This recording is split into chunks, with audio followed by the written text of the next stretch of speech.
All right. What is up, YouTube guys? Welcome back to another edition of the Unplugged Out podcast. This is episode 100. 100 shows, man. Hat tip to Rich Cooper, man. 100 shows. If you guys don't know, this podcast has been running for a long time. It's always been at the Monday at 8 o'clock slot, at least as long as I've known his stuff and been following him. He did a show called Before the Trainwreck, where he partnered with a guy called Sean T. Smith, who wrote a pretty good book, The Tactical Guide to Women. If you guys haven't checked that out, definitely make a point to pick that up, or at least download the Audible, but not before picking up the Unplugged Alpha, obviously. Yeah, so again, quick note for you guys. This is my third week hosting the show in place for Rich, as he's in Europe on vacation. He will be back starting next week. So I think he's wrapping up his time overseas, and then he'll be back in Toronto in a few days. So, but yeah, man, 100 episodes. This is cool. I shot him a text and I was like, hey, like, it's 100 shows. Do you want to do something special? And he was like, nah, go for it. So congrats, Rich, on 100 episodes of TUA and previous 100 plus episodes on Before the Trainwreck. So cool, man. So got something interesting for you guys tonight, as you can tell by the title. Actually, before we get into it, let's do a couple more housekeeping items. Like I said, Rich will be back next week. As far as I know now, barring any changes. So if you're not subscribed, get subscribed, and because sometimes we'll communicate via the community notes on the homepage of the channel. And if you're not subscribed, you don't really see those or anything like that. So make sure you subscribe to this channel. Become a channel member, man. Really, like, you guys really should become channel members. Support the channel. There's not a guarantee that this chat will be open forever, so enjoy it while you can. But if you want to be able to chat in the future, probably a good idea to become a channel member. I don't know what it costs per month. I want to say probably like $5. So swap out one of your sissy Starbucks coffee, multi-mocha latte, sugary nonsense for a subscription to the channel. It'd be cool. So he'll be back next week. He'll be back hosting. As far as time slots go, it looks like he's going to be starting the show an hour earlier for this foreseeable future, starting at 7 o'clock p.m. Eastern. Still go for about 90 minutes. We'll take about a 15-minute break, and then we're going to essentially relaunch. It's like our hard launch. We did a soft launch a couple of weeks ago. We did a ladies' night podcast. That'll be episode 97. If you guys haven't caught that, go check that out, or go find some clips on the Rich Cooper Clips channel just to kind of see what it's about. And we're going to start doing that every week for the next foreseeable future. So that'll start at around 8:45. It'll go for probably another hour and a half, 2 hours tops, just depending on how well the conversation is going. So it's still going to be on this channel. We're not going to make a new channel for it or anything like that. So make sure you subscribe here. And if there's questions, you can always hit me up on Instagram. Guys have been pinging me, asking how they get on the show in general. It's the same show every single week. Next week it'll change. It'll be 7 o'clock right here on the Unplugged Alpha channel. We'll put the call-in link. I'm actually going to post the call-in link here now, because I've been doing not a great job of spamming that over the last couple of weeks. But I'll spam that every now and then. Same format. We're going to do some stuff tonight. We're going to do some content. And we're going to get to callers. So let's dive in, man. So you guys can see by the title, it's not a joke. It's not an exaggeration. This is something that I saw on a social media platform the other day. I'm not going to say which one, but I thought this was really interesting. So guys that are coming to the show tonight that are looking for a lot of red meat, are looking for me to dunk on this woman, make her look stupid, call her dumb names, stuff like that. If that's what you're here for, then just change the channel. Tonight, we're all about bringing the facts. Tonight, we're going to be kind of expanding on some of the concepts I spoke about last week after I watched that godforsaken Barbie movie, just about the theme of feminism and how I ultimately think it's detrimental to humans as a whole. And we'll kind of talk about how this relates and how what I saw on this social media platform kind of feeds into that. So not here about red meat, not here to argue with people about the women and stuff like that. This is all about facts. There's not going to be any feelings thrown in the chat tonight. So without further ado, let's get into it, man. So the first thing I want to do is I'm going to read you guys the actual post, and then we're going to go through a couple of things. And there's going to be some screen sharing.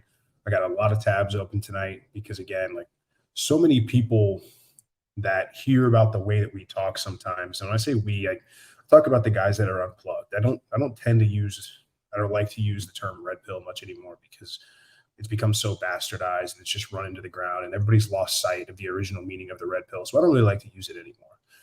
I've said that recently that the red pill going mainstream is both the best and the worst thing that's ever happened to it. So we'll get into that another time, but you guys don't need to hear me rail about the manosphere. We do that enough. So let's get into this, man. I'm going to read it. I'm not going to share the screen, and then I'm going to share the screen after and dive into some of this stuff. So again, this is what I heard or what I read the other day. So here we go. She starts off, I don't want to have kids until I'm 55. Is that crazy? Let's rewind. I'm currently 33 and in the prime of my life and career. I'm simply not interested in having children in this season of my life. Men have always had reproductive freedom when it comes to their careers and life timelines, and now women finally have that same option. We can freeze our eggs, hire a surrogate, baby on demand. Now, you may be thinking, okay, not everyone can afford to freeze their eggs, go through IVF, hire a surrogate, etc. While true, having a child will cost you more than all of the above. As women, if we're able to spend our highest earning years actually earning and not parenting, we have the opportunity to make far more money than if we had kids when our biological clocks demanded it. The more we lean into this potential reality, I love that, the more it will be accepted. My wild prediction is that in 30 years, working women will be waiting to have kids until they're 40 plus due to technological advances and a rise in life expectancy. That's why I want to create a group for ambitious women who don't want to start having kids until their 40s or 50s. Hashtag boss babes. I added that. That's not what she wrote. Is anyone here with me? It's okay if you're not, but if you are, let's create a community and an environment that normalizes alternative reproductive choices. What should we name our group? I'm wide open to suggestions. Guys, put your best names for this group in the comments. The best comment I'll put up on the screen. If you want to have kids later to focus on your career, you shouldn't feel alone. I'm ready to spearhead normalizing this now and giving like-minded women a place to feel inspired and safe. Want to join the group? Like this post and leave a comment. Somebody from my team will reach out to you. Is this idea crazy or just what some of us women need? Ooh, my goodness, man. That's great. Shout out the kids are really cool. Evening, Moff. How are you and everyone else doing today? I hope everyone is doing well and how's being hosted up the Java. It's great, man. Never thought I'd be here. Never thought that I would be given the keys to the castle or the keys to the Porsche, so to speak. But shout out to Rich Cooper for allowing me to do this and trusting me with his channel, man. So let's start to break this down, man. Because what this woman does is she makes a lot of assumptions. So let's start from the top. These are the kind of ones that I have written down because she talks about all these alternative methods and she's sort of really nonchalantly sort of blowing them off. She's just saying, hey, we have IVF, we've got surrogacy, we have the ability to freeze our eggs and wait till later. And you're going to make so much money by waiting. You're going to make so much money between the ages of 33 and 55 that you're basically just going to be able to retire and be a full-time mother.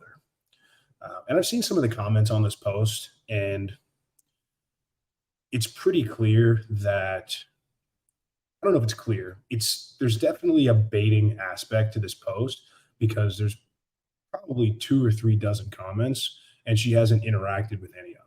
And most of them, as you can probably imagine, women that are saying, oh yeah, where do I sign up? Like, we need to normalize this. This isn't weird. This is completely normal, et cetera, et cetera, et cetera. There are a few detractors. There's some people out there that are like, yeah, I mean, have fun chasing around, a 6-year-old when you're in your 60s, or, you're going to deny your kids a chance to meet their grandparents, but at least you'll have money. So there's been some very few reactions to this, but she's not taking the time to interact. She's not taking the time to make an argument. And this isn't about telling one woman why her choices are wrong. I've always been a firm believer, and I remain steadfastly a believer that women are, can, and should be free to make their own choices. The problem that I still see every day is that no one's telling women they have to make a choice. Most people are telling women you can have it all. You don't have to be discriminatory in your choices. You can chase the degree, you can chase the career, then you can have kids, you can do it in any order that you want. You can go run and party through your entire 20s and rack up a notch count of 150 plus, and you're just as, you're going to be just as chased and sought after. You can wreck yourself with drugs and alcohol and just put your body through the ringer, and you're still going to be fine. You can go and have a bunch of meaningless, fruitless sexual encounters that aren't going to affect you biologically at all, which, if you guys know, if we know anything about brain chemistry and the way that it affects people, especially women after sex, it's not true. And the result is you've got millions of women waking up every day that believed in the lies, that now want to turn and pivot their lives, or that want to start having kids. And because of a lot of the complications that we're going to talk about tonight, are not able to do so. And they feel duped, and they feel challenged, and they feel like they were told something wrong. And oftentimes it's I would say it's very rarely men that are saying these things. It's almost always women that are saying, you go girl, you go do the thing, you go get yours, you go be independent. And it's rather sinister in my opinion to be outright lying to somebody about their choices. And we can get into the reasons why. We don't have to rehash this. We've talked about this before. But everybody always wants to point fingers to men.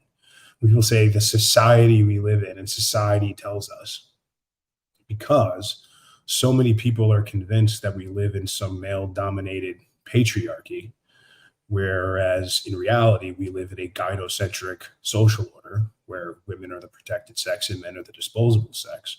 So it's very easy, if you buy into the nonsense that is the patriarchy, that society equals men. And it's really not the case, especially when you talk about the way who controls the spending, who's typically making the financial decisions in the household, et cetera. It's women. So we'll get into all that. So let's start from the top, man. So like assumption number one, IVF. So you guys aren't aware what IVF is. I don't even know if I know how to say it.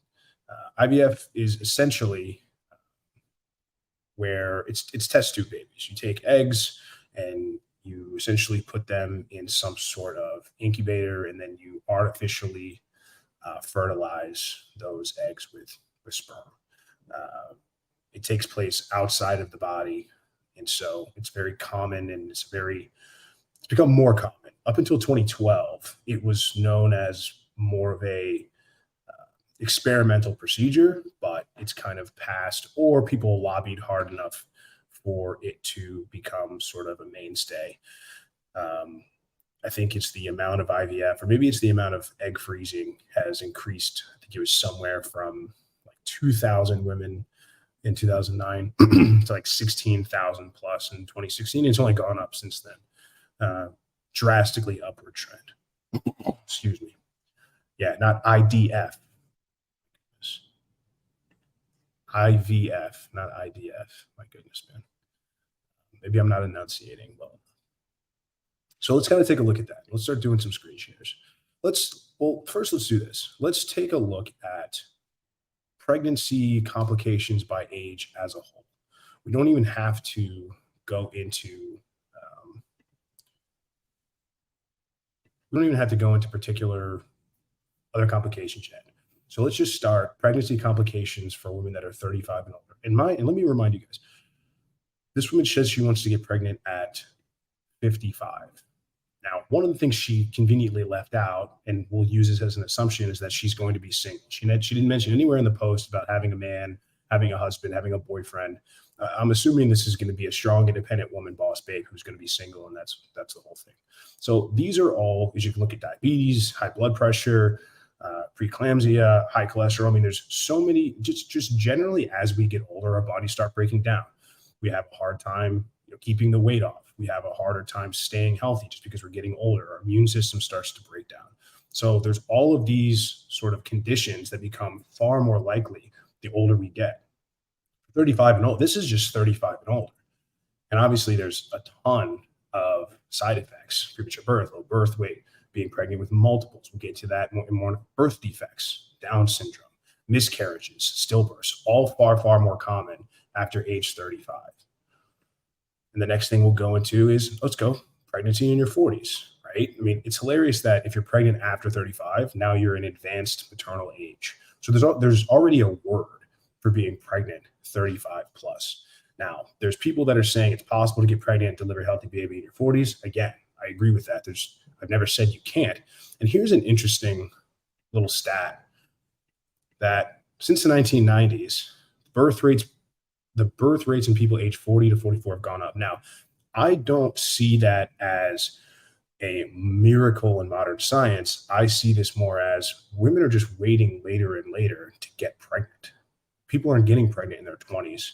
They're getting pregnant far less in their 30s. So this is just a symptom of women just waiting longer. But here's the big thing. By age 40, even if you're healthy, you still only have a 5% chance of getting pregnant per menstrual cycle. And just so you guys know, so when you're in your 20s and 30s, that number is close to 25% to 30%. So you go from having a 1 in 4 to nearly a 1 in 3 chance to a 1 in 20 chance. Okay. Now let's go to 50s. So it's not impossible to become pregnant naturally at 50. It is very rare. Women are born with all the eggs they will ever have. As you get older, you have fewer eggs, and they're more likely to have abnormalities. Most women who get pregnant after 50 use donor eggs. You're not even using your own eggs at this point after 50. Okay. Let's go on down the line. So IVF. There we go. In vitro fertilization. Now let's start to talk about the cost of things. So she makes all these assumptions about the cost. So the average IVF cycle is going to be, average around $12,000. So if you guys are keeping track at home, go ahead and do that, because we're going to start running some numbers here at the end. Okay, let's go into next. Let's talk about the risks of IVF. So let's just say she's going to go through with IVF. Multiple births, premature delivery and low birth weight, ovarian hyperstimulation syndrome. So it's a result of a ton of fertility drugs like HCG to induce ovulation, which can become problematic. Miscarriage, it goes about 15 to 25%, but it also increases as you get older. I mean, there's birth defects. I mean, there's a ton of these side effects. And the problem I have is that to just casually toss it out, to say, oh, you can freeze your eggs, you can do IVF. I mean, it's almost irresponsible in a way, because she really just chalks it up to the money thing.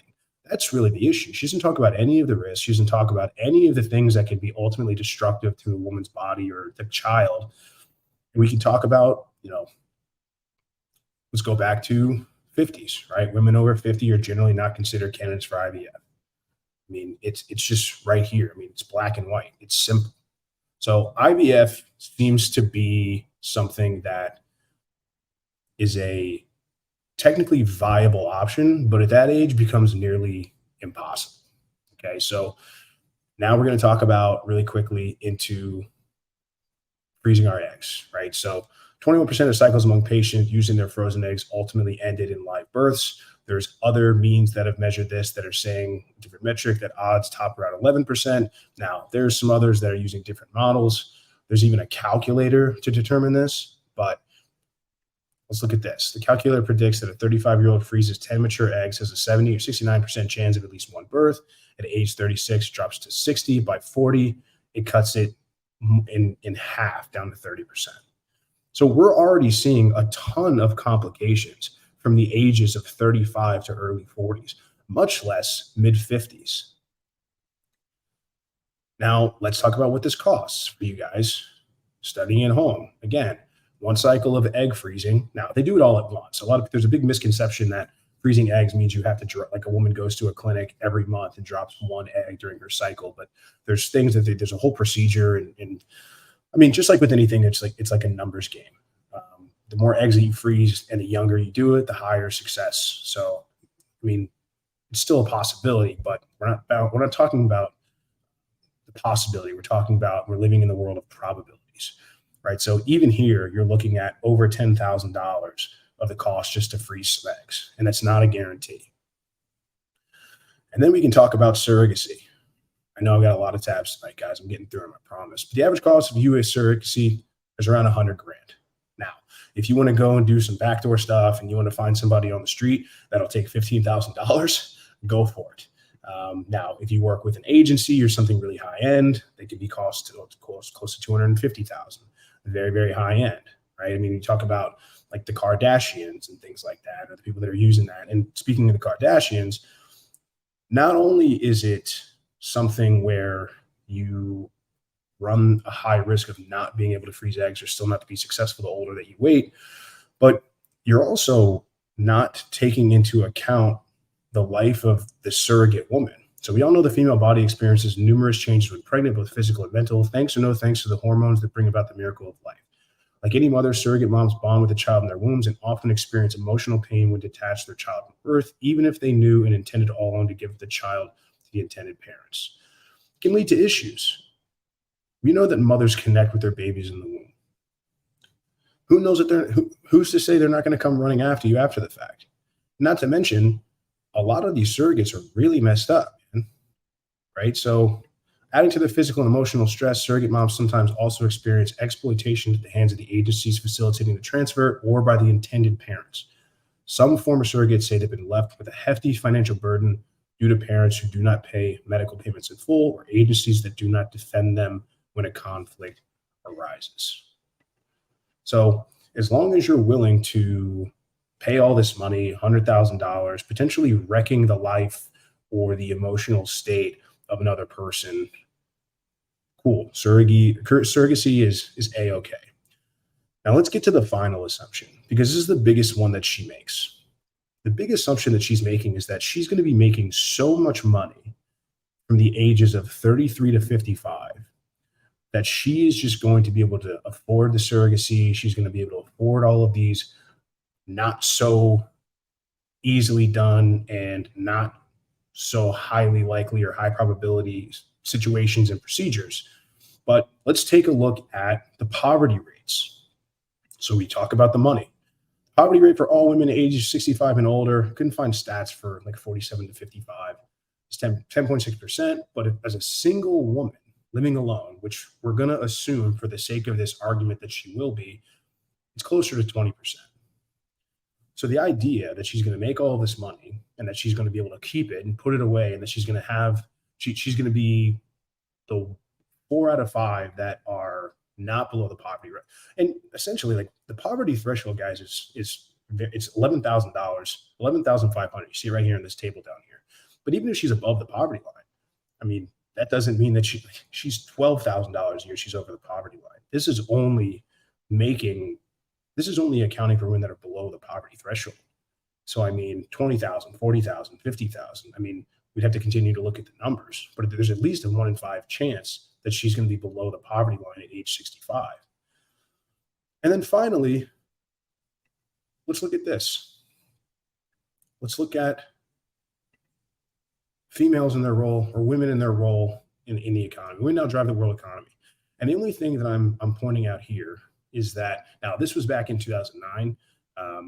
It's dramatically gone up since then. But just the one thing I want to highlight here is that they control about 20 trillion in annual spending, but they only earn 13 trillion. So they are spending more than they're making. They own 2/3 of the student loan debt. They tend to have more credit cards. I mean, Rich can talk about his experience in the debt business when it comes to dealing with men versus dealing with women all day long. But this kind of paints this entire picture, right? This paints the entire picture that essentially all of the odds are stacked against this idea that this woman is going to have kids when she's 55. She is betting the farm. She's betting her entire livelihood. She's betting on herself, which in a way I respect it. I love when people bet on themselves. But the misinformation and the complete disregard of any acknowledgement of any risk or the actual amount and vastness of those risks by just saying, I'll just do it when I'm 55 and it'll be fine because I'm going to make a bunch of money. And in 30 years, we'll have such medical advancements. I'm pretty sure the average lifespan is declined for the first time in a really long time. It had increased steadily over the last few decades. And I think up to a very recent point, I might be wrong on this, but I think up to very recently, it was increasing. And now the average lifespan has actually gone down. So, and this is a rise of increasing obesity rates, increasing sedentary rates, our diets, nobody knowing what's in their food that they're eating. Everybody's a fat, lazy slob POS. So to sit here and say that we're going to make these advancements, especially why would Big Pharma or anybody else in that space have any incentive to expand the life expectancy of humans? I mean, I guess that's their whole MO. If like the longer they live, the more they can keep them on drugs or they can feed them their pharma, but they don't want to cure people. They just want to keep them sick. So they don't want you to get better. They want you to remain sick for as long as possible. So you keep buying their medications. So she's taking all of these assumptions and she's taking the biggest assumption of all, which nobody's really talking about, but we'll talk about it. The insurance tables are still going up. All right. I'd have to check that out. I don't know. I thought life expectancy was going down, but anyway. Now, this is an assumption. This is something that we can talk about. We really don't have to, because again, at no point does she talk about having a husband or starting a family. It's just having children. There's no mention of a man anywhere in that entire long soliloquy. 33 in the prime of her life and career. I had a nice chuckle over that. So the whole reason I'm bringing this up is to illustrate the fact that there are plenty, thousands, maybe millions of women out there that live in just this fantasy universe where they can do what they want, they can make their money, live their career. Their bodies will never wither. They'll never develop any diseases. They'll never put on any weight. They will just continue to make money. And they'll make good choices and nothing bad will ever happen to them. And they'll align their lives in such a perfect, right down the fairway way. And then they'll just be able to start having kids at 55.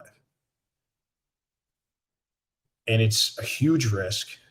It's something that the odds are not in your favor. And it all stems from the idea that nobody ever tells women they have to make choices. So it's a girl I saw on social media. I'm not going to give out any names or anything like that, but it's just a woman I saw on social media. And look, she's not bad looking. She's not unattractive. She looks slender. I mean, she looks good for her age. I mean, this is not some, wildebeest that's 400 pounds that, this is a conventionally attractive woman, I'll say. And so I had a buddy that texted me because I told him I was going to be talking about this, or I had a conversation with a couple of guys in the community. I was like, this is what I'm going to be talking about on Monday night. He got texting me on the side and he was like, listen, man, like, why do you care? Why do you care about this stuff? Is it because this means there are fewer women in the pool for men to date? I'm like, for me personally, I don't care about women being in the pool. I'm not in the dating pool. It's not something that I'm doing. I'm in an LTR. It's not for me. But I'll say it again, and quote all you want, women are better together than they are apart. So the more people that are getting together and they are having stable, healthy families and having children, and they're raising those children the right way, that's going to contribute to the overall positivity and the moving forward of our society. I think that's a good thing. I don't think there's a problem with that at all. And the other one is that there's kids that are learning this stuff every day. It's children. If I want to have a daughter one day, which I do, this sentiment that she's going to be sold from the beginning of, don't even think about kids until 50 years from now, or buy into this nonsensical notion of you never have to pick and choose, you never have to assert your priorities, you never have to figure out exactly what you want and then go for it. And what an amazing fantasy world to live in, that no matter what you do or what you say, you just get to have everything you want. And that's not the reality that the vast majority of people face. And so we're trying to encourage people to live in reality. That's really what the red pill is like, or what it's about. We're trying to get people to unplug from comfortable lies that they've been sold and recognize and accept the cold, hard truth. You can't have it all. You have to make choices. You have to be discriminatory in those choices. And by picking one thing, you're ultimately casting aside something else. And nobody ever said it was going to be easy, and nobody ever said it was going to be fun, but that's what you ultimately have to do in this life, regardless if you're a man or a woman. And men and women live different experiences. They kind of live inverse experiences in a way. Life for women generally extremely easy when they're young and gets much harder as they age. And for men, life generally much harder when they're young and generally gets easier as they age, as long as they're doing the right things, putting in the work, learning how to be a good man, learning to put skills together, learning how to do everything that's going to make them a good man and make them good at being a man. Let's see. There we go. So that's kind of my spiel, man. I mean, I know we're at about 8:30.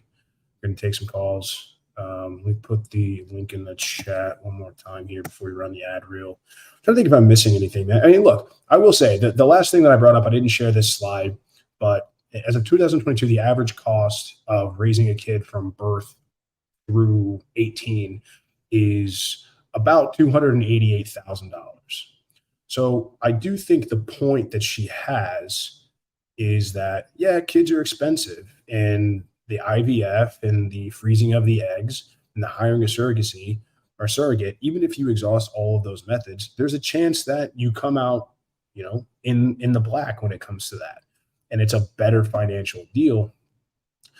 But it's to say you want to create a community, to say you want to grab a group of people and have this spread. And it's so interesting to me. Like, I almost wish it happens. I kind of wish this would happen.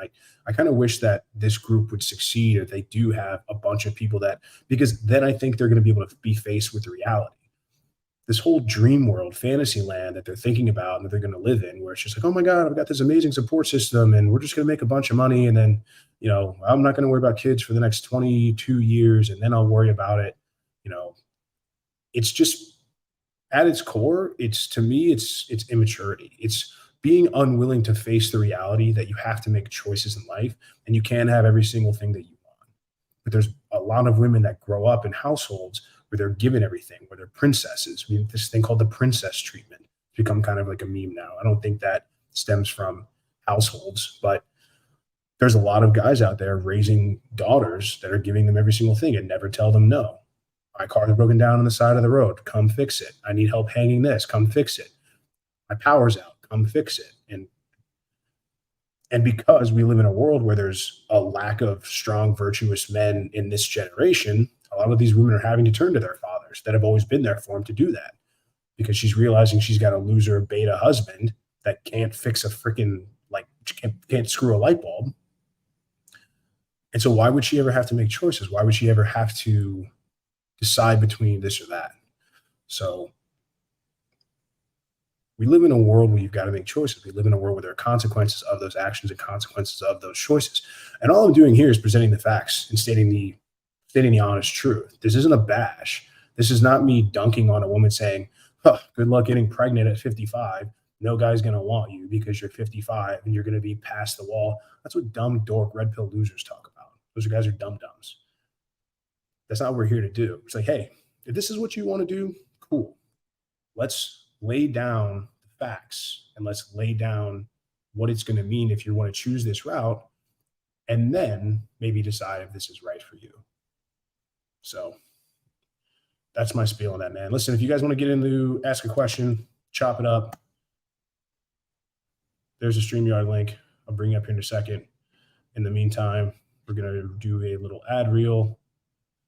This episode is brought to you by the Unplugged Alpha Supplements and Grondike Soap Company. Brothers, if you're like me and you take what you put in your body seriously, you'll want to use the Unplugged Alpha Supplements. An obsession with absorption is what sets this line apart from the others. You want to make sure that you absorb as much of the supplements as possible so you don't end up peeing out expensive urine. My supplement line is made in the United States from the highest quality domestic ingredients. And unlike cheaper supplements from China in plastic bottles, mine ship in dark glass bottles to keep your supplements fresher, longer, and won't seep endocrine disrupting plastics into your supplements. Nothing is a hard tablet. Everything is in an easily digestible, bioavailable capsule. You can filter all products by various categories, including testosterone support, estrogen metabolism, fat burning, immune health, sleep support, and performance. Visit theunpluggedalpha.com/shop and use the subscribe and save option to get 10% off your supplement orders, or use coupon code ALPHA10 for 10% off a one-time order to try it out. Then, I use Tactical Soap and God of War beard oil every day.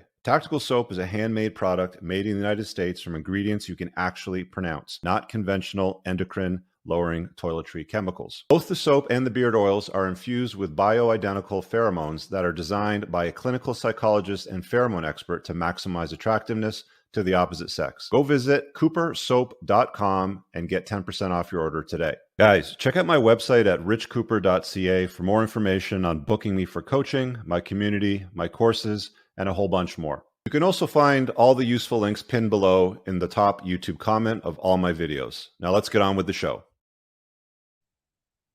Let's get on with the show. Just catching up with some comments here. Like I said, guys, I posted the link in the comments a couple times. You want to call in, ask a question, you just want to chop it up on something. Let's see. I see Desiree's in the chat. Let's see what Desiree said. Taking control out of God's hands and putting in the hands of a woman, and we see how well things go when women are in charge. Hey, she said it, not me.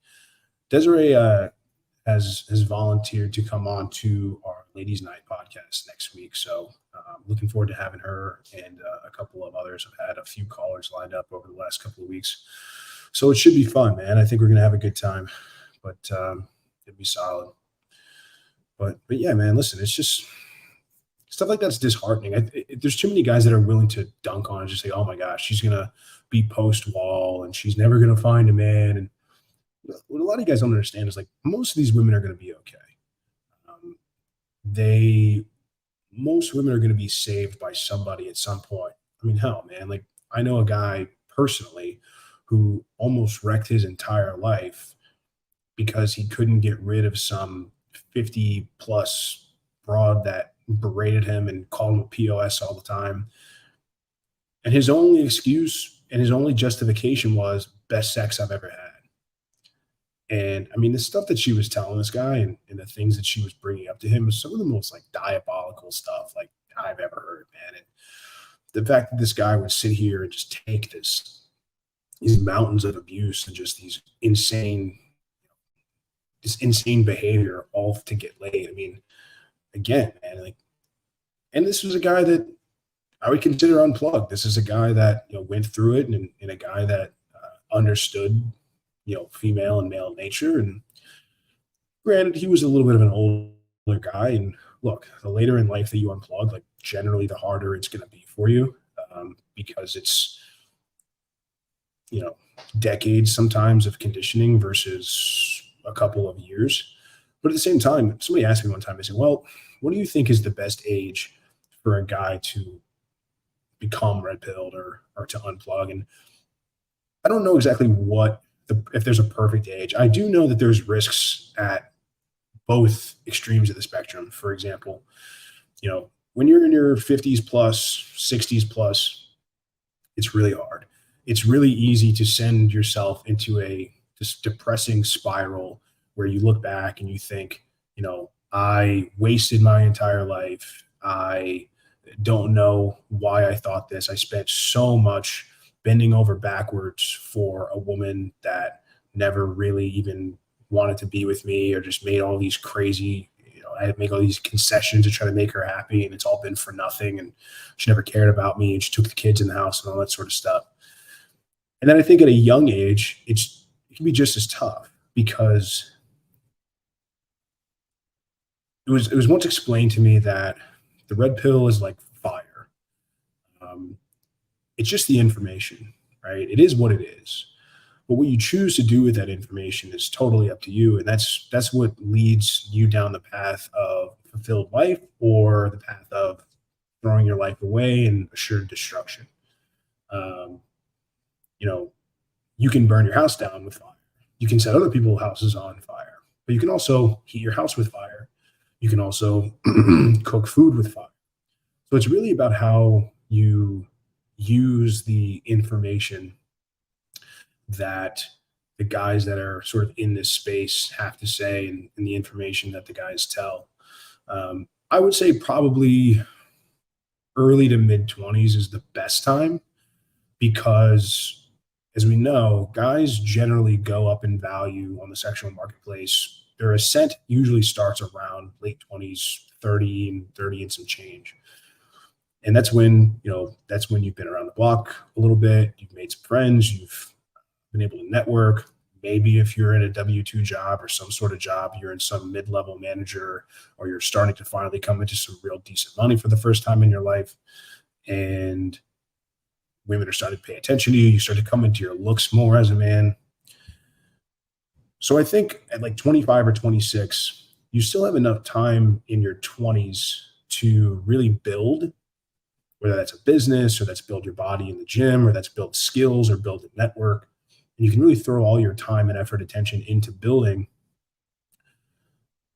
And you're really not that far off from 30, 31, 32, right? So you're really close to starting to see yourself ascend that SMV peak ladder. And if you do the right things, like, you can really start that around 27, 28, 29, and you can really ride that out for a very long time. And the same guys really start to peak in their early to mid 40s, again, if they do everything right. But as a really young guy, there's a dude that we got in the 10% that unplugged and started watching Rich's content, I think at like 18 or 19. And so that can be a real tough pill to swallow, no pun intended, because you're so far off. You're so far off from when you're going to start. Now, look, like, yeah, I agree. There are some young kids out there, whether they're doing some sort of Amazon drop shipping or FBA, or they're running a email agency or copywriting, or one of the billion things that Money Twitter can tell you that you just need a laptop and a brain to do, which, that's fine. Like, I respect those kids hustle, and they're doing their thing. It's cool. But for the vast majority of kids that age, they're not doing anything like that. And they're not able to kind of make that happen. And so I can see, like, as an 18-year-old, 19-year-old, 20-year-old guy, you're so far away from when people say, oh, like, just wait till you're 30, man, it's going to turn around. Like, that might as well be an eternity. To wait another 10 years and to go the next 10 years of your life where people are telling you just focus on building yourself and focus on making money and this sort of thing. And I never really bought into that either. I don't think that you need to completely shut yourself off. Like, there are guys that have said, don't even go out with women until you're 30, because in your 20s, you're going to go after the same girls that guys that are, 30, 35 are going after. You're not going to stand a chance. But you can't spend your entire 20s by being a hermit and just going to the gym and making money, because it's going to be really difficult for you to understand how to be socially calibrated. There was a guy that called in, I want to say like a year and a half ago, who was a virgin, and he called into the show, and like, there's guys out there that would tell this dude, like, hey man, just focus on yourself, just like hit the gym and make bank. And it's bad advice, because if you don't learn how to understand male, female nature, and then how to interact and how to look for red flags and how to identify warning signs and how to date properly, you're going to be the guy that gets taken for all your money by the first girl that the hottest girl you've ever seen, or the first girl that touches your pee-pee and wants to hang out with you. And you having no other experience with women, looking around saying, oh my God, like she must really be in love with me. She loves me for me. I can't wait to marry her. And the next thing you know, she's off with half your stuff and kids if you were unfortunate enough to have kids with this kind of woman. And people might think I'm talking about extremes, but it happens all the time. I mean, even the richest guys on the planet have trouble keeping their women in line or have trouble understanding if a woman's really into them. Or, I mean, we can talk about that too, because that comes up a lot. Guys often ask, and Rich covered this, I think, a couple of weeks ago, where a lot of guys are like, well, how do I know she's not with me just for my money? How do I know that she likes me for me? And it's like, well, the things that you do and the things that you did to accumulate your wealth and to make your money are who you are. You're a hard worker. To make money and to be somebody that's affluent and wealthy, you have to exhibit traits that women generally find attractive in men. Dominance, being able to climb the ladder, persuasion, being a man of status, being hardworking. I mean, all of these are signals of a guy that can go get resources. Because a lot of guys say, like, well, money doesn't get women. It's not all about money. It's like, well, it is and it's not. It's what money represents. Money represents the traits that women find attractive in men. It's the same thing as like being tall or being in good shape. There are signals that you exude as a man to say, hey, I am a good provider. I'm a good protector. I have the ability to gather ample resources to give back to you and my future children. So guys that think like, oh, how do I keep her from getting after my money? It's like, well, you don't generally care if a woman is college educated. You don't care how much money generally she has in the bank. Those things aren't really a priority for you. You care about fit, fun, feminine, all those kind of things. And that's perfectly fine. So I think it's okay. We all got our preferences, but guys that are whining about, oh, like all I've got is this money and I don't know if she's with me, like you're kind of like the girl that says, well, I don't know if he's really with me just because I'm young and hot and attractive. But if it's like, who really cares?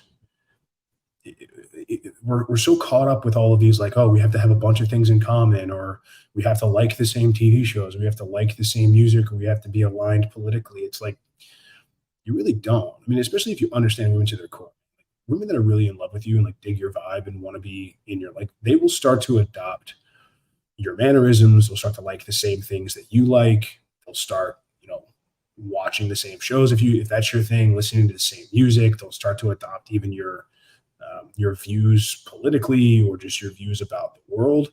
I mean, there's things that I've certainly noticed in my LTR, and I'm sure guys out there have noticed similar things. So let me just put this in the chat one more time. All right. I see my buddy Kizza in the back channel here. All right, I see you. Let's bring him up here. What's up, my friend? Evening, Moff. How you doing, good sir? Good, man. How are you? It's late where you are, yeah? Yeah, it's 10 to 2 over here. Sorry, I would have come on earlier, but I was just doing a stream with a friend that they do occasionally on the Monday nights, and we went a bit over time. We were chatting after we went live. So yeah, how's things been with you? Tonight? I'll tell you what. Forgive me if you've gone over this article, but I've got a hilarious article to share with you. Slightly off topic, but you've got to laugh at this, okay? Hold on. Now, please, I want everyone in the chat to just keep an open mind what I'm about to show you. You probably have to send it in the chat here, because if you're not a mod of this, here. It doesn't work. Well, what is it exactly before I put it up on the screen? It's a Slate article, and the topic is, and I quote, "Sigh, I'm a lesbian who's only satisfied by men." Okay. Yeah, please walk us through this really quickly. Okay, so I literally come across this through a Discord I was in. It's quite recent, July 8th, 2023. And Slate, who's a pretty left-wing publication, pretty good for a laugh. And this is one of those anonymous questions things they do. So as we see here, For most of my life, I've identified as a lesbian and considered myself exclusively interested in women. Sure, sometimes I've had a few quiet fantasies about sex with men, but it was fantasy only, and I never found myself sexually attracted to actual flesh and bone human men. By contrast, my relationships with women were very satisfying emotionally, and I have always found women deeply attractive. Sounds like your standard lesbianism, right? Well, here's the catch. Recently, I've started having casual hookups with men, and while I'm not actually any more attractive to male bodies than I have ever been, the sex is mind-blowingly better. Even during quickies where I don't manage to orgasm, I feel more pleasure and come away satisfied.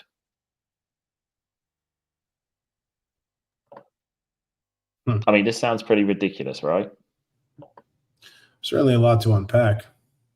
Yeah, I agree. It is quite ridiculous. I'll just continue So reading. what's your take? Oh, I'll put it back. Okay, yeah, go ahead. And Sure thing. it's so small, I can't even see where it is on the screen. Yeah, So I do. I do apologize. Let me just zoom in a little closer. Oh, okay. That's you might see it a bit better now. Sorry for everyone who's going to read it. Where was I?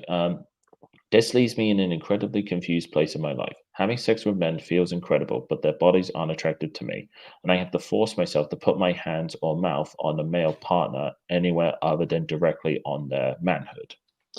Meanwhile, women are incredibly attractive to me, but I love playing with their bodies and pleasuring them. It just honestly feels as though half my nerve endings are turned off when I'm in bed with a woman.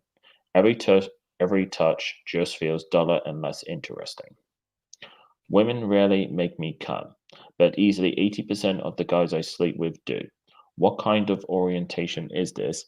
What do I call myself? And before you ask, yes, I have slept with trans women, but I feel ethically very icky about seeking TWEM out specifically on the grounds that they have penises and the ability to screw me the way men do. Also, the trans partners I've had have not been interested in PIV. I guessing that stands for penis in vagina, and I would never ever push that.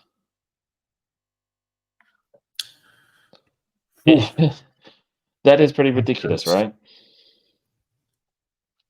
yeah, I mean, what do you what's your take on it? What's your what would you if this person was writing their advice column to you, what would you say to them?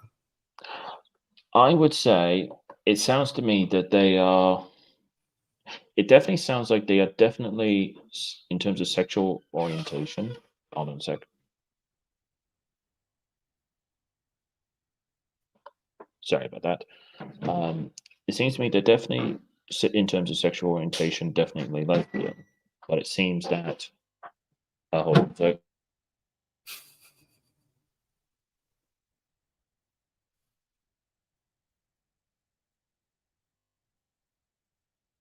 Dead air. You got to come back off mute, dude.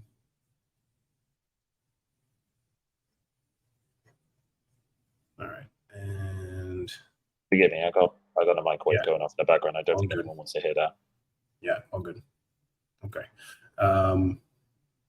Yeah, very interesting. I mean, thank God I can't relate, but I mean, Chelsea is here in the chat saying nothing rubber will ever compare to the real thing. So I wouldn't know, but Yeah, I wouldn't it's know definitely either. interesting. Yeah, I mean, the only closest thing I can think of is, well, the only way I can relate to this woman is technically I have actually had sexual intercourse with a lesbian myself. How'd that go? Well, to give you a bit of context, she was a colleague of mine at my first job as a sales assistant, and we got along great. And basically, we used to play the game of "Would you," where we basically look at female customers to come in, and we would say point them out to each other and say, "Would you do them?" And long story short, she got really angry with management. I think they were just being homophobic or something. And she was upset. I was like, "Don't worry, dear. Let's just buy some alcohol and chill at your place. Let's just chill out, right?" And then one thing led to another. And then I woke up the next day with a used condom around my manhood. So and it was pretty awkward between us afterwards.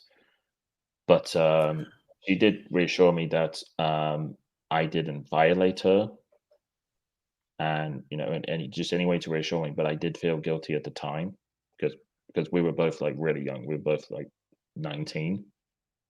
I mean, it's more of a gray area. It's like in my mind, it seemed like I took advantage of her, but she made it clear, like, look, we were both under influence and all that. But looking back, I look at it and I can jokingly say to people, yeah, I have fucked a lesbian. I've done the ultimate challenge run as a man, Yeah.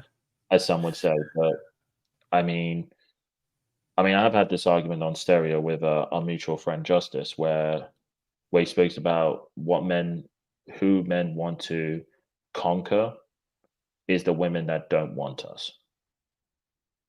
Which I jokingly said, well, by that logic, then every man wants to conquer a lesbian. Well, I mean, I think that stems from we talk about like the war brides dynamic, where it's all about conquering another tribe. It's all about conquering, and those women are standing by their husbands or their warriors, and it's about going into another tribe and killing the men and taking the women for themselves. So, yeah, I mean, I can definitely understand the logic behind that sentiment for sure. And like, there's Wahlberger had this comment where he goes, and this is something I've never really delved into, and that I really try not to go into much, because I'm far more interested in the relationships between heterosexual men and heterosexual women. And if that's not the line that you fall into, that's totally cool. But here's the thing. I mean, now this was long enough ago, I'm guessing, that this was well before, the world took a turn where all of a sudden something like 40% of kids are identifying as non-binary or some combination of LGBTQI, TA plus two. So, I mean, I do think that it's going to bring up far more discussions, and some nuance is going to have to be had because, 10 years ago, 15 years ago, if you were to say to a woman like, oh, you don't like girls, you just haven't had the right D yet. Extremely offensive, Yeah, I remember. patently Yeah, offensive, and yeah, I remember. very much Yeah, like, whoa, dude. But yeah, I've now, heard. like, Yeah, I remember those topics back then. Yeah, right. I And mean, now it's like, well, I think it's almost a perfectly valid question to sit here and say, like, well, what do you mean you're this? Or what do you mean you identify? Or the ones that always kill me are the ones where it's like a trans woman, so a male transitioning to female, but then turns around and is also a lesbian, where it's like, oh or are god, you yeah, just a I've heard this. Yeah, guy? Yeah. Or if yeah, it's just like, are you a guy that is dressing up to pretend he's a girl and you just want to like fuck girls? You just want to bang women. yeah. Like, I did get a lot of heat when I asked this in a Discord I was in, and I asked them the simple question of, what is the objective difference between a trans woman and a crossdresser from an objective standpoint? Your guess is as good as mine. Exactly. Most people couldn't give an objective difference because they kept saying, "Oh, it's about what they think in their mind." I'm just saying, no, no, no. I want an objective difference between the two. Well, good luck getting objective anything out of that. But Yeah, I mean, I think, yeah, look, yeah. like, there's outliers and everything, right? I mean, there's people that say like men and women are put here to procreate, and I've never said this, and I wouldn't say it, that being gay or liking the same sex is unnatural, or it's because like it's technically unnatural to be born with 6 fingers on one hand, but people are born with that. There's people Yeah, that are born with yeah. 2 left feet or whatever it is. That's So true. Yeah, there's always mhm. going to be outliers, but when the outlier goes from 10% of the population to nearly half, and peculiar enough, that half is underage children, essentially, it really makes you wonder um, what sort of other sinister sort of Mhm. mechanisms that are at play.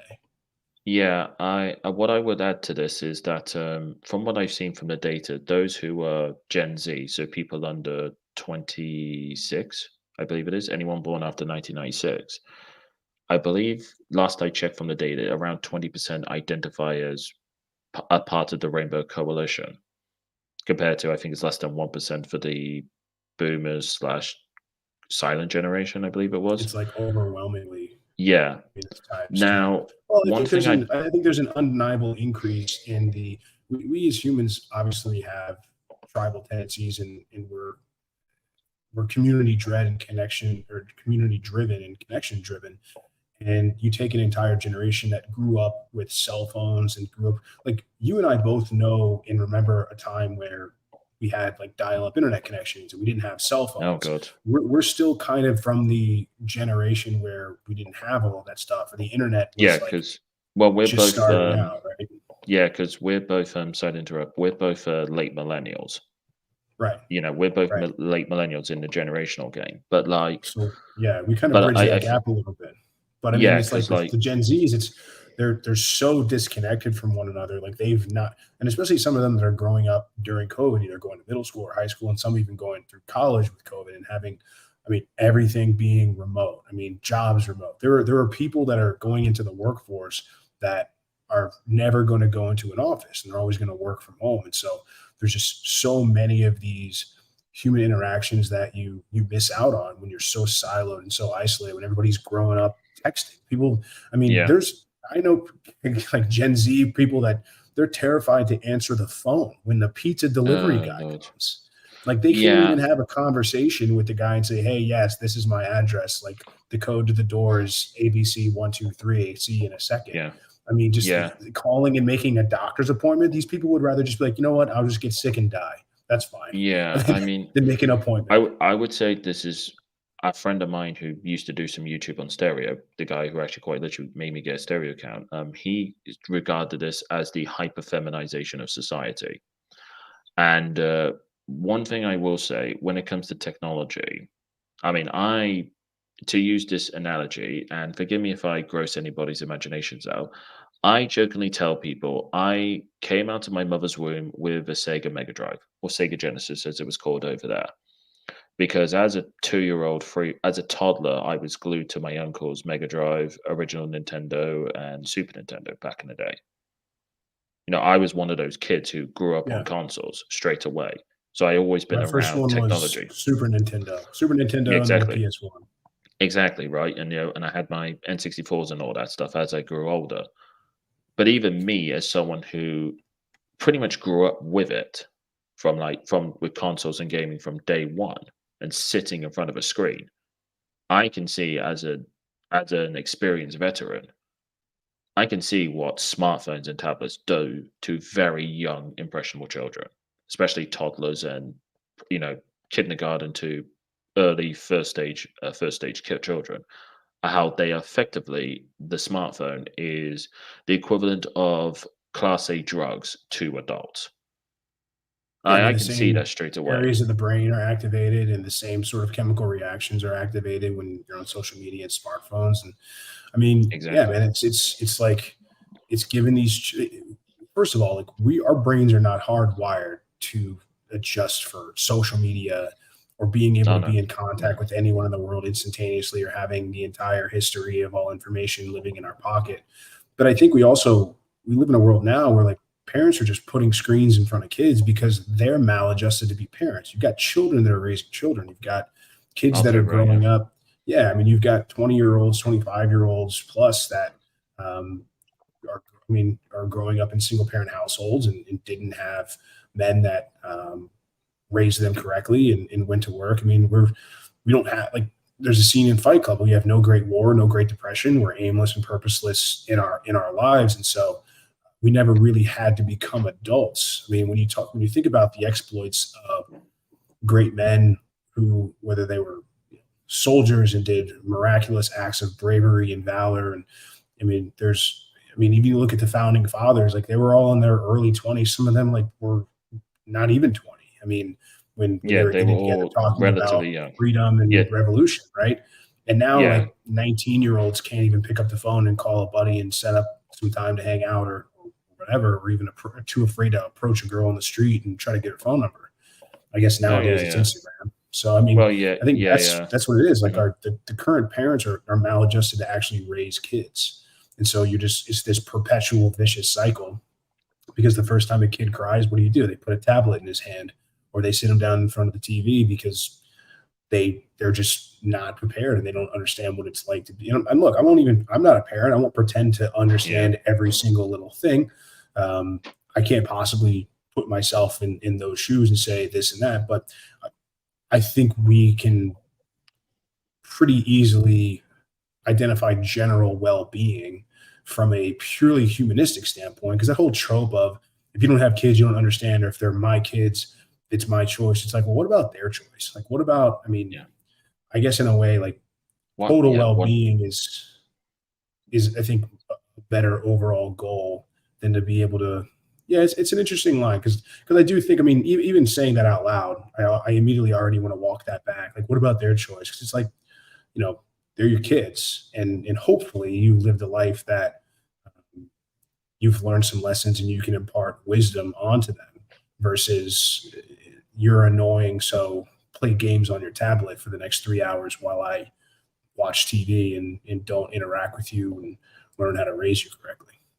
Oh yeah, for sure. Because like, I mean, I don't have kids of my own, but I do want to have kids of my own, and I have an unofficial title, the world's best uncle to my nephews and niece, and I've done babysitting on and off for 20 odd years now. So despite being a relatively young man, I am quite a veteran when it comes to dealing with children. So if anyone tries to give me BS about speaking from authority, I'll be like, listen, dear, I freaking raised so many damn kids, wiped their freaking bottoms, used the baby powder and all that, and put them to bed and fed them their bottles, more so than most fucking people working in orphanages can say. Yeah, I mean, but there's also an objective reality on well-being of children. I mean, it's like, oh yeah, for sure. There's got to be a line somewhere. So. Oh yeah, for sure, sure. Like I always say to people, it's like, yes, this is your kid, but you are responsible for how you bring them up, because how you bring them up is going to be a reflection of who you are as an individual. And if those kids do cause trouble to the point where other people get involved, especially the authorities, your head is going to be on the line. Always is the case, which is why, like, in terms of like more, especially the older generations, there was a natural village mentality that if it was common that adults who weren't related to the kid, if the kid was in trouble, they'll give him a clip round the ear. It was considered normal because it was about maintaining the peace, not to allow a barbarian to cause trouble. And back then in those societies, you cried to your mum that the neighbor's giving you a clip around the ear because he was being noisy, you'll get a clip around the ear at home. It was considered normal back then. But the problem is today, with today's so-called sensibilities, you have multiple adults being arrested for child abuse. You know, and that's ridiculous because at the end of the day, it was like the arguments against, disciplining children through violence. It's like, I would argue, I wouldn't say you should beat them black and blue. I would say that's absolutely ridiculous, and no one would ever say that straight up. Because I know of a neighbor where I used to live. There was a neighbor of mine who was from Nigeria, who I used to play football with. And I remember one time he took off his shirt, and he was bright red. And he's from Nigeria, so talking West Africa here, as black as they come, to use an expression. And me as an ignorant kid, I was 12 years old at the time, I asked him, damn, bro, you are severely sunburned. Out of pure ignorance, because they didn't realize he had one hell of a beating. Right. And like, there are some kids out there who do need a clip around the ear. But I wouldn't say you should go for that straight away. That should always be a last result. Regardless, even with adults, there's some adults where some of them do need a punch in the face, but always leave it as a last result. Now, some people say, "Oh, kids, you're sounding like such a pacifist." But if you can address a problem diplomatically speaking, you go with it until there is no other option. Yeah, I mean, I think with that is the tough part is, like, on one hand, you are the most shining example, and you have a kid or a child that trusts you with its life, and then you turn violent and you turn, essentially you choose to, whether it's spanking or hitting or smacking or whatever. But at the same time, it's kids understand at a biological level, they understand immediate violence and they understand immediate discomfort. And I think there's too many parents out there that are, the whole idea of consequentialism is non-existent to a child. This whole idea of, if you do that, you're not going to be able to get this, or when they're sitting down getting a stern talking to, and it's, what did I just tell you? I told you not to do that, and then you went and did it anyway. And the kid's like 4, and it's like, well, this kid doesn't understand what you're asking him or her to do. They just know that the situation that they're in is uncomfortable, and they want to be out of it as fast as possible. Yeah, for sure. So it's that's sort of immediate reaction, but yeah, I think that's always the beef that I've had with like major organized religion, or even like the whole elf on a shelf thing, and even the idea of like Easter Bunny and Santa Claus and all that kind of good stuff. It's teaching kids to be good because there's going to be either a reward for doing so or a punishment for not doing so, versus these are the rules. I am the person responsible for keeping you alive, and that's it. You will listen to me. I'm an authority figure. It's the answer is because I said so. It's not because if you're bad, you won't get any presents, because then you're conditioning. It's all about, well, I'm only going to be good because I get a reward out of it. Not because it makes me a better person, or not because it generally promotes well-being of those that are directly around me. It's only because I'm purely motivated by my own self-interest, and I want to avoid pain. And it's teaching them to learn and obey by fear, rather than understanding that acting a certain way is better for everyone close to you, or at least in your immediate circle, than to act otherwise. Yeah, exactly. Because one of the issues is, as Ryan made a good point in the chat, of how kids do get a lot of conflicting messages from society, teachers, and parents. Like, that's one thing you want can't to break us apart. Like, teachers are, for sure. I mean, look, like, this is no secret. The average teacher, the vast majority of teachers are women. Yes. And you take enough of these women and you convince them that they are a victim of the patriarchy, and they are oppressed from the time they are however old, and they're never going to make as much money as a man. And so how do they change the world? Well, they become a teacher, because they get to indoctrinate, or they get to influence their worldview on 20 to 50 or 100 kids every single year for the next 30 years. And so that's, it's with the way why people don't understand this, and they say teachers are our heroes. And like, I don't know, like, if I buy, I mean, look, like, I have fond memories of teachers that I had in elementary school and middle school and things like that, but I don't think the teachers of today were the teachers of 20 years ago by any stretch. Oh, for sure. Like, I will say this, when it comes to teachers, this reminds me of a joke, well, a fact about the American education system with teachers unions. It's a quote from the African American economist Thomas Sowell, and he said, "Back in my day, to get rid of a bad teacher only cost $50,000. Now you're talking well over $100,000 to get rid of these bad teachers." And that's the problem, is with these unions, they constantly protect bad teachers, and a lot of the ones who are worth their salt quite often quit because of it, and they go elsewhere. Maybe they stop working in the industry itself, and decide, maybe they settle down, have their own kids, and decide to homeschool them.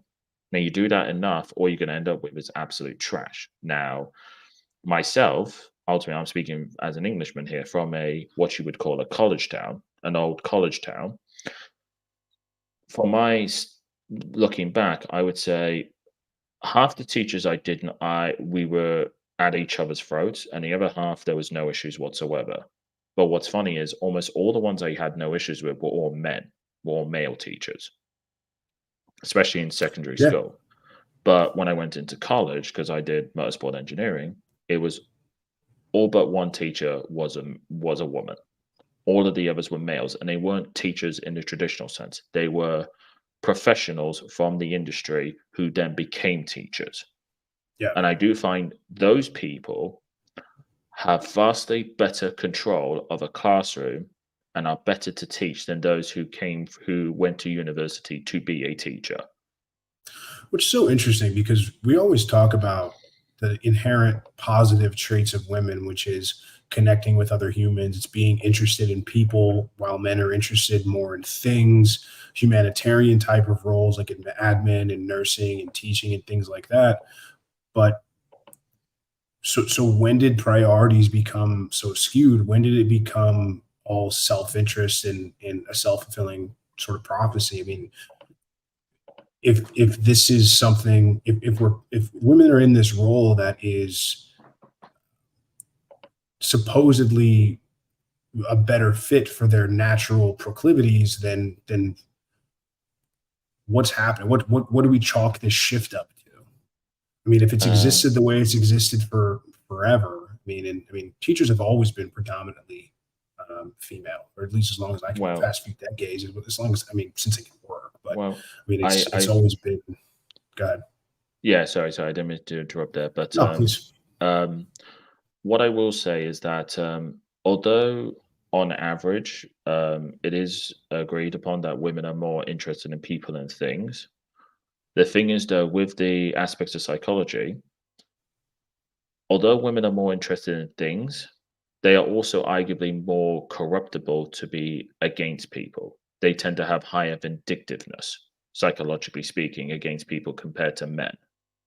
That's the ironic twist you have, which is why, for instance, which is one of the things that they don't speak about. It's why, for instance, if you look at children growing up in abusive homes, it is majority of the time the mothers who are the abusive ones, not necessarily the fathers, which is a lot of things people don't talk about, especially when I remember reading up children who were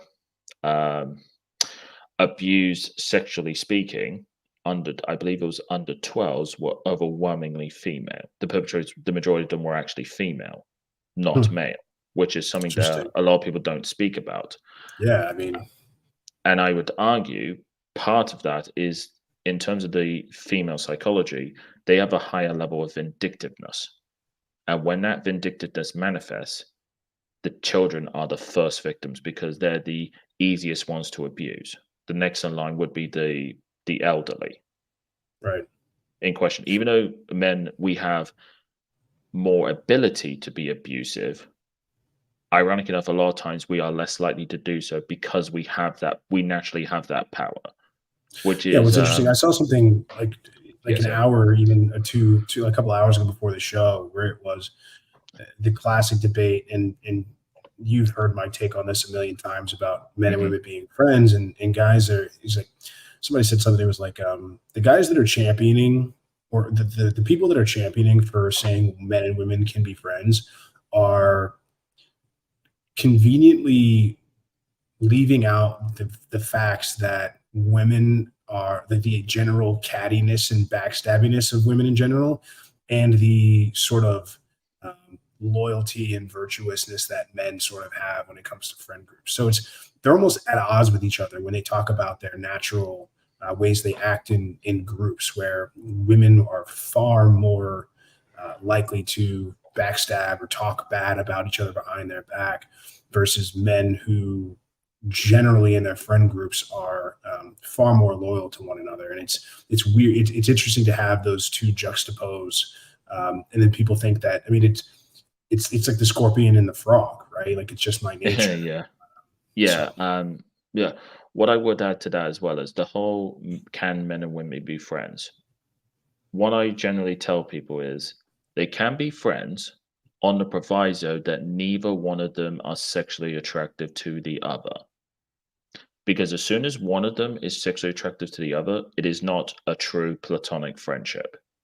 Yeah, but even that scenario, I don't even think exists, because I think that even a guy, I mean, it doesn't take much for a guy to say, okay, like, I mean, even if he's not attracted to her, I mean, I guess to your point, like, she would be attracted to him in this scenario. So but yeah, I've always agreed with you. I've always agreed if there's any sort of sexual attraction or romantic interest whatsoever, it completely throws the aspect of being platonic completely out the window. Yeah. But I don't think there exists a scenario where there isn't some sort of, even if it's passive willingness. I talked about this last week. I was like, I call it category 3, where it's men are passively pursuing. So they're just waiting around there. And this is where most men, they're waiting for the opportunity. they're waiting for the opportunity, and they'll wait forever, and they'll date other women, and they'll get married, and they'll have children. But you always hear about like, oh, like I've held out for forever. I held out for 30 years, and now I finally have that opportunity, and they'll just wait in the wings because a lot of those guys don't have any other option. So it's, this is why I do say to people, male to female friendships can exist, but it has to be solely platonic and not in a case of one person has fifis or the other. Or ideally, because this is where most commonly you see male and female friendships, one of them is a homosexual. Yeah, but even then, that's not there's a lot of oh, like he's my gay best friend. I would never. It's like, oh, like I don't know what happened. Like I guess I thought he was gay and he really wasn't. No, I know full well. I know plenty of straight women who see a gay guy and they secretly all want to conquer him and convert him, quote unquote. I've seen this all the fucking time. Especially with those sort of bitchy so-called Gen X fucking quote unquote Karen types. They are the worst for this. But I know this is to be true. But yes, especially early millennial late Gen X, early millennial types, that age group specifically, they are notorious for this mentality. And I'm just like, look, ladies, I know full well, if he happened to be straight, you would all be freaking clawing at each other's eyes to get access to his penis. Don't even lie. But as I tell people, it's like, look, if you two are just solely friends and there is no sexual attraction between either of you, fair enough. But these things can develop over time for various reasons. It might be a case of you might both mature, especially if you're young. You both might mature in terms of you're going through puberty. It might be a case of you spend more time with each other and it slowly develops over time. These things can happen. Or it could be a case of, I don't know, you're both thrown into a situation and tensions or emotions are high, and then you end up creating that sexual attraction. Because quite often where there is the spark of attraction is normally due to a time of intense emotions. Like, for example, I don't know, both you two were in a situation where you could have been robbed. And because you were in that sense of tension and survival, it sparked the notion of where both you two end up sleeping together. That's quite often the thing, because what people seem to ignore is, and it's a well-known studied fact, in the case of heightened emotional tension or where's the case of survivability underlying, what's the word? Especially on the woman's side, the psychological desire to procreate then sharpens very highly, which is why, for instance, I know Hollywood does this a lot and people think this is fake. No, there is data behind this. If there is a case of Moff, let's say you're out with your girlfriend and some guys are trying to screw you over and you prove that you're the man and you battered the living hell out of three blokes who are trying to rob you, she's going to be overwhelmed with a sense of ovulation to the point that she's going to want your penis. Yeah. People will say this is ridiculous, but like, no, this is true because it plays into the psychological mind. This plays into the reptilian mind of this guy's a fighter. And because you've had that emotional scare of like high tension, I'm going to be hurt, to it's all calm now. You have that rush of emotion, rush of dopamine. She's going to want to make babies with you. Yeah, and I think that one of the most frustrating parts is that people just choose to willfully ignore what should be so obvious. I mean, when you just take the workplace, for example, I mean, there are so many situations where men and women should just not be working together. I mean, your average conference or your average Christmas party in a corporate setting is just a fuck fest. I mean, everybody's getting hopped up. Everybody, like, I don't drink at when I've gone to company events. I stopped drinking a long time ago at company events. I don't do that kind of stuff. But it's with all of this under the guise of inclusion and under the veil of everyone getting a seat at the table, you're putting people that our natural proclivity is to mate with one another, and you're saying, you just need to deny that. You just need to trick your monkey brain. And it's like putting for a lot of guys and a lot of women too, it's putting a fifth of vodka in front of an alcoholic and saying, just stare at that bottle, but don't drink. You can be in the same room with that vodka. You can hold that vodka. You can smell that vodka. You can have all of the alcohol surrounding you, but don't take a drink. Don't take a sip. Don't do anything like that. But live every day having to interact with your addiction, the sheer basically. temptation. And I know it's kind of an extreme example, but no, I understand completely. It's the idea temptation. of putting two people in that situation and just saying, hey, like, regardless of what's going on in your monkey, yeah, exactly. It's why make it easier for people to make dumb, poor decisions under this facade of, oh, it's about equality, it's about inclusion, and not being honest about the way that men and women interact with each other, and even in the workplace, right? So I mean, it's an interesting take. Yeah, because I don't care what anyone says. It's almost impossible to separate business with pleasure if you're dating someone in your workplace. It is nigh on impossible to do that. Like, sure, there are some who are very good at putting their personal relationship aside, but it's always going to play a role because everyone in the workforce is going to know that you two are together. Everyone knows it because everyone talks and all that gossip stuff.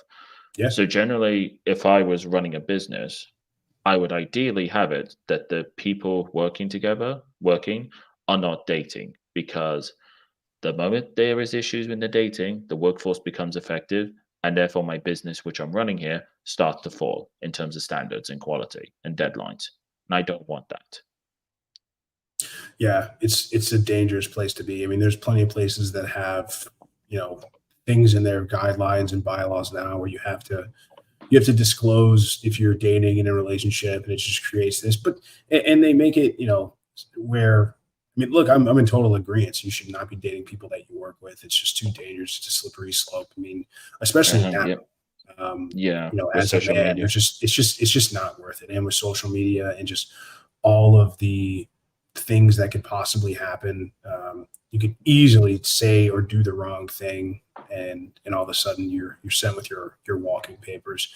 And look, like, I'm not out there telling guys to go work a W-2 forever anyway, but you should be trying to get your way out of the matrix and climb out of the rat race as much as you possibly can. But sometimes it takes playing the game a little bit to be able to make that happen. So, but yeah, I mean, I love this comment. I just want to put it, dress up the vodka and make it super sexy, but don't touch it. So I mean, it's exactly, it's not a perfect analogy, but it's pretty close. Yeah, it's about temptation. And quite frankly, most people in society are not disciplined to deal with temptations.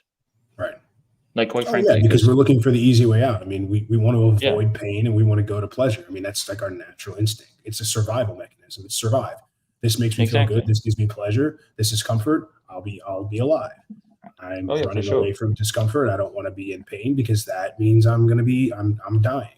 Yeah. I mean, it's binary, but a lot of people just don't want to be open and accept this fact, because they think that it boils down to, like, there are no differences between men and women. We're all the same. We think the same. We have the same brains, the same mannerisms, the same skills, the same personality.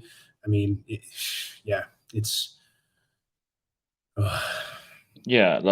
strange world we live in. Oh yeah, for sure. It's funny, since we're talking about business. I remember speaking with my colleague before the last week of work, before we have our summer shutdown, and I remember saying to him that I said to him straight up, like, if I was your boss, you would all hate my guts because of how demanding I would be of the service. And he straight up said, yeah, I would be the same as well, because ultimately, if you're a management, especially if you get promoted to manager and you worked with a group of guys you worked with for many, many years, it becomes very difficult where you try and maintain your friendships, but have to be the authority figure when it comes to running the place.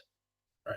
And that's the thing, because like it's very difficult to maintain that, because if they see you, if you have a group of friends, others who are sitting from the outside will try and claim that you're going to be going to be full of nepotism when it comes to your friends. And the only way to counter that is to, if your friends step out of line or do something that makes you look bad, you make an example out of them in front of everyone to make it clear that he might be my best friend, but I'm going to still make an example out of him. What do you think I'm going to do to all of you? But then at the same time, you could easily destroy your friendship because of it. You know, it's just one of those things. That's true. You know, that's why, it's like, tough, man. Getting in business with your friends is always a dangerous thing. oh yeah, for sure. Like for me, like if I had screw you money, as I like to call it, because I mean, personally, I would love to buy out all the British automotive manufacturers, stick them under one roof, like they do with General Motors. But unlike when they tried this before with British Leyland back in the late 60s, early 70s, do it properly and make the best cars in all sectors you can think of, and piss off the General Motors, piss off Ford, BMW, Mercedes, VW Group, Toyota, Honda, you name it. Take them all on. But that's me, of course. Most people are not interested You're in the a automotive petrol head, sector. man. You're a huge petrol head. I know about that. You and Rich obviously have that in common. Listen, man, it's about 9:30. I'm going to start wrapping up the show, man. But I'm glad you can come on. It's always a pleasure to chop things up. I know. I would have changed their whole monetization structure, so I don't know how much longer I'm going to be on that app now that they're kind of I know they did that. I know they did that creative. Yeah, sorry to interrupt. Like, I know they did that creative fund when it was $100 million, and then I heard they pulled that back after like a month. And I'm just like, look, guys, let's be frank here.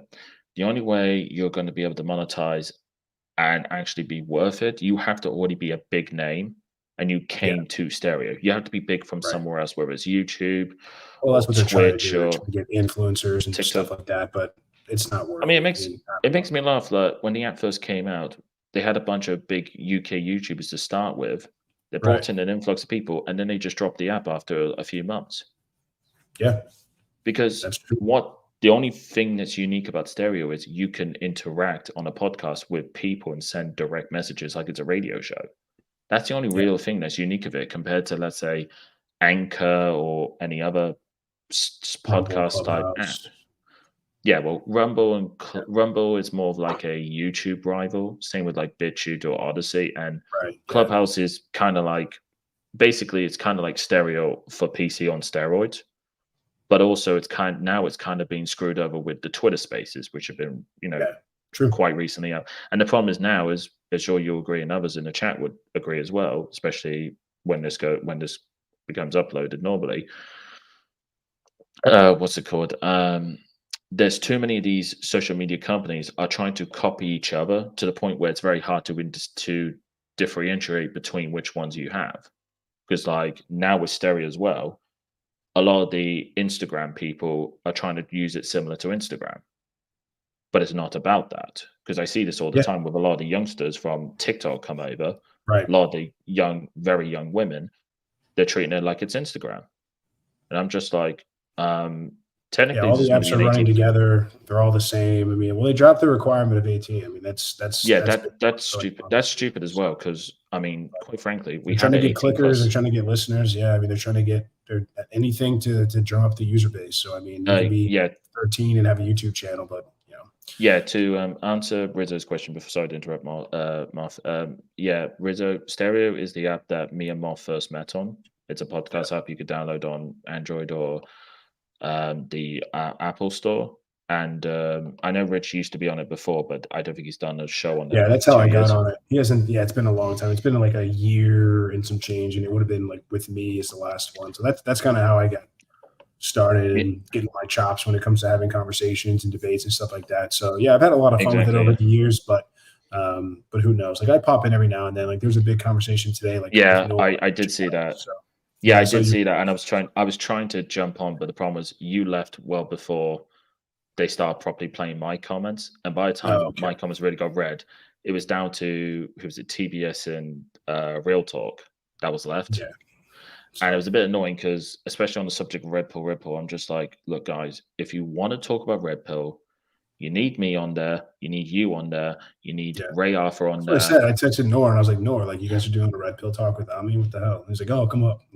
So Yeah, I yeah, was like that's just annoying because I did see Nor come yeah, back, who hadn't been on for a few weeks, yeah, he's been and then I off. saw Red Pill, and I'm just like, cool. And there was a spot open. Obviously, I hit join, but it didn't happen. And then it's just like, I even said to him, like, look, guys, if you're going to talk about Red Pill, you need me on there because I'm very knowledgeable Red Pill and the history itself because I've known about it for like 12 odd years. You know, Right. before the so-called Red Pill movie came out. I know you're a recent adopter by comparison. Ray Arthur knows a lot about it. Yeah, he is too.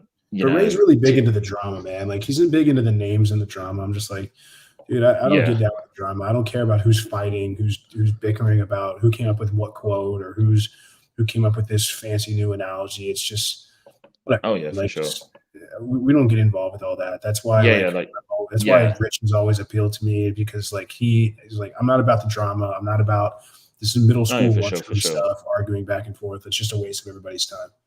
No, absolutely. Like, I mean, like for myself, obviously, I'm basically a nobody by comparison. But it's like, if I were to go on, let's say, Fresh and Fit I believe they're based in Florida, right? Near Florida. Miami, yeah. Yeah, Miami, Florida.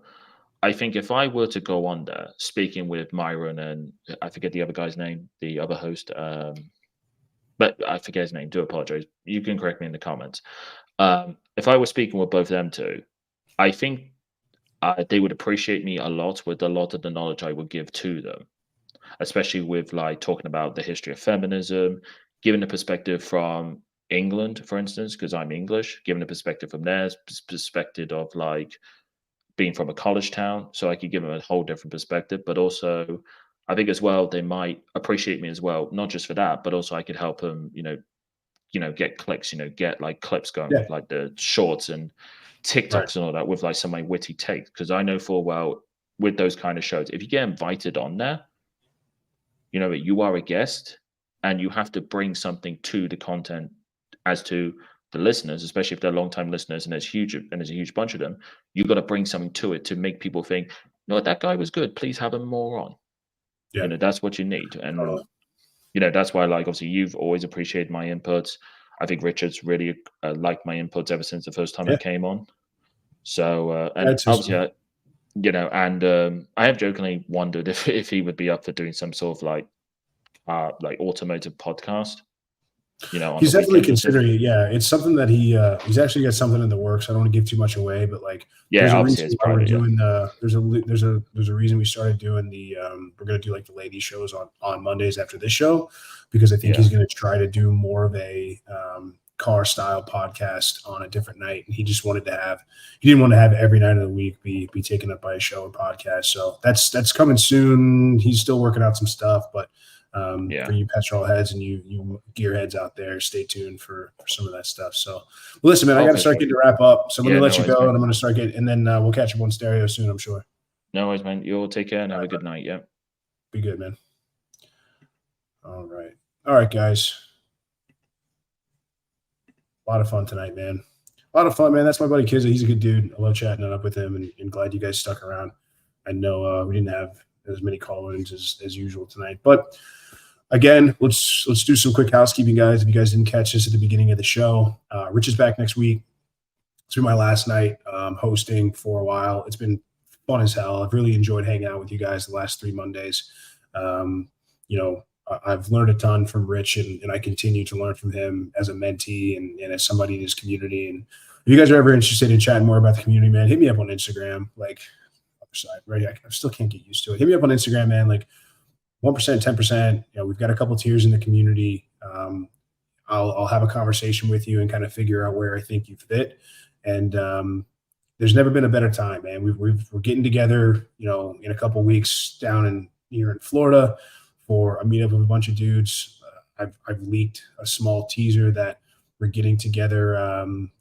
We're going to have a bigger style meetup come Toronto in the next couple of months. And so there's just never been a better time to join, man. If you're looking for a group of guys that are going to push you and you're looking to network in a business sense, if you're looking to learn more about how to navigate the world as a guy trying to date, or maybe it's trying to date for the first time, or maybe it's dating after you've been divorced, or even if you're in a relationship or marriage and you're trying to be around like-minded guys that aren't just going to feed you the same old stupid empty platitudes like figure out what her love language is, or happy wife, happy life, or none of that stupid shit. So get in, man. Shout out to Rich again for letting me do this the past couple of weeks. He could have easily just taken 3 weeks off and just not done the shows, but and for everybody that came by and stuck around and left cool comments and the supers and everything like that. I see you guys in the chat. It means a lot. So I can't wait to be able to do this again in host. But so really quick, next week, as far as I know, things may change. So again, subscribe to the channel so you guys can get those community notes. And just be on the lookout, man, because that's the way he's going to communicate this stuff. Next week's show starting at 7 o'clock, going from 7 to 8:30 p.m. Eastern. Take a 15-minute break. Then we're going to have our basically relaunch of the Ladies Night podcast, where Rich and I are on the pod. We'll have 4 or 5 girls coming on to talk about just everyday dating topics, maybe some things that we're seeing in the mainstream, just to give you guys, I like the fact that we're doing it remote, or people can dial in from their house where they're not getting, they're not in one small, tiny corner of the world, where we're really trying to give you guys a wide view of how women are no matter where you go. So, hope you guys tune into that. It's not about red meat. It's not about dunking on chicks. It's not about kicking bimbos out of the whatever, calling them stupid. It's about real conversations between men and women, and maybe some guys out there and some girls out there may learn a thing or two, or maybe we'll challenge their thinking a little way and they'll take some value away from it. So hope you guys will come support. It's going to be on this channel. We're not doing a new channel or anything like that, but that'll start next week. And again, if you guys have any questions about anything, if you're looking to get on the show or not know how to do it, or not quite sure, but a couple guys that have commented wondering how they call into the show, just let me know. I'll be willing to help out. But with that said, man, this has been a lot of fun. Really appreciate you guys. Like I said, I'm gonna run the ad reel, the outro, and then get out of here, man. But it's been fun. It's been cool. Everybody have a great night, and see you guys soon. All right, guys. If you enjoyed that podcast, make sure you visit my website at richcooper.ca to learn more about my courses, my book, The Unplugged Alpha, community, or booking me for private coaching. Also, if you are a Canadian with $15,000 or more of credit card debt and what you are doing right now isn't paying off the balances, then visit totaldebtfreedom.ca and hit get a free quote to see if you qualify to settle your credit card debt for less than you owe today over the next 48 months. Make sure you check out the top pinned comment on YouTube for all the links mentioned during the show. Peace.